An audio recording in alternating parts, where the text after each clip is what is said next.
নমস্কার বন্ধুরা, আবার একটা নতুন ব্লগ নিয়ে তোমাদের সামনে চলে এসেছি। আশা করছি তোমরা সবাই ভালো আছো, সুস্থ আছো, আর আমিও ভালো আছি, সুস্থ আছি।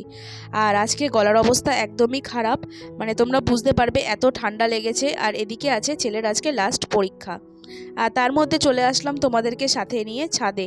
আর ছাদে দেখো আজকে গাছগুলো কিন্তু বেশ ফুল দিয়েছে, আর প্রত্যেকটা গাছেই একটা দুটো করে ফুল এসছে। আর এই জবা গাছটায় না ছোট্ট দেখছি একটা কুঁড়ি বেরিয়েছে। আর এখন তো শীতকাল, এমনিতেই একটু ফুলটা একটু কমেই যাবে। আর এই গাছটায় না বেশ 3-4 দিন ধরে পরপর মানে হচ্ছে ফুল দিচ্ছে। আর জবা ফুলের কালারটা এত সুন্দর, আর আমার তো ভীষণ পছন্দ হয় এই জবা ফুলের কালারটার জন্য।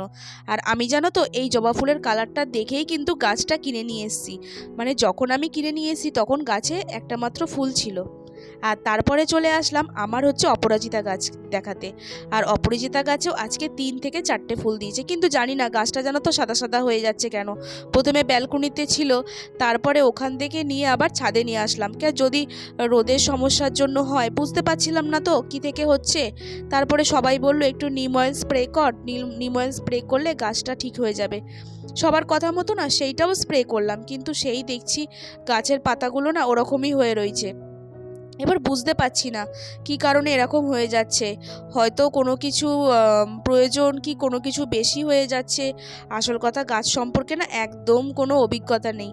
জানি একটু 15 দিন পর পর একটু সার দিতে লাগে, আর বাকি মাঝে মাঝে একটু নিম অয়েল স্প্রে করতে লাগে যাতে কোনো ফাঙ্গাস, ব্যাকটেরিয়া কি কোনো পোকামাকড় যাতে উপদ্রব না হয়, সেই জন্য। আর এইটুকুই করি, তাও জানি না কেন এরকম হয়ে যাচ্ছে।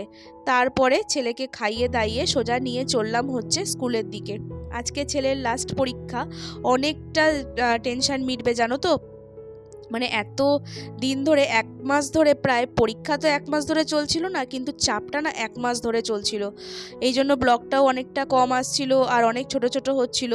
আবার কালকে থেকে তোমরা আবার রেগুলার আমার ভিডিও পাবে, আর তার উপর দিয়ে আবার ব্লগগুলোও আসবে বড় বড়, যেটা তোমাদের খুব ভালো লাগবে। হচ্ছে গঙ্গাটা দেখা যায়, মানে আমার ছেলের যে ক্লাসরুম ওইখান থেকে একেবারে গঙ্গাটা ভালো মতো স্পষ্ট বোঝা যায়। এই জন্য না গঙ্গার হাওয়াটা যখন ছাড়ে না বেশ ঠান্ডা লাগে। আর এই সাইডটা না অনেকটা ঠান্ডা ঠান্ডাও রয়েছে অন্যবারে। তবে গরমকালটা বেশ আরাম থাকে, কিন্তু শীতকালটায় প্রচণ্ড ঠান্ডা থাকে। আর চলো ঠিক আছে, সাথে থেকো, ব্লগটা দেখতে থাকো, আর ব্লগগুলো কেমন হয়েছে অবশ্যই কমেন্ট করে জানিও। আবার পরে আসছি যে একবারে স্কুল থেকে নিয়ে তারপরে যাব। আর কি বলো তো, এখন শীতকাল তো, আর এত গাড়ি চালাতে না এখন একদম ভালো লাগে না। এই জন্য যতটা পারি ওখানে বসে থেকে নিয়ে তারপরে ফেরাটা আমার মনে হয় অনেকটা ভালো।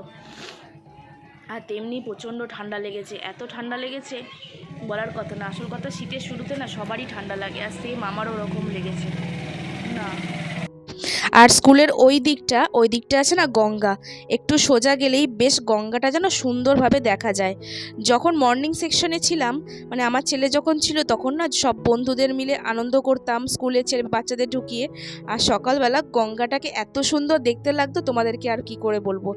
তারপরে দেখো চলে আসলাম হচ্ছে একদম রুমে। আর রুমে এসে তারপরে ভিডিও আর করিনি, একদম রাত্রিবেলা মানে সন্ধেবেলা ভিডিওটা স্টার্ট করছি। গুড ইভিনিং বন্ধুরা।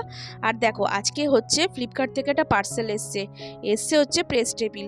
এবার ঘরে কিছু প্রেস করতে গেলে না খুব সমস্যা হয় জানো তো, আর কোমর ব্যথা হয়ে যায়, তার মধ্যে আয়রনটা রাখতেও সমস্যা হয়।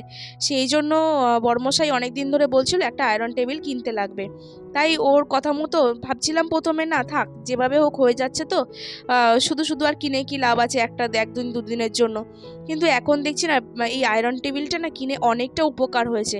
অনেক কিছু একসাথে দাঁড়িয়ে আয়রন করা যাবে, আর তার মধ্যে কোমরও ব্যথা হবে না। তার মধ্যে চলো বন্ধুরা, আজকের মতো ভিডিওটা এখানেই শেষ করছি। ভালো লাগলে অবশ্যই লাইক কমেন্ট করো।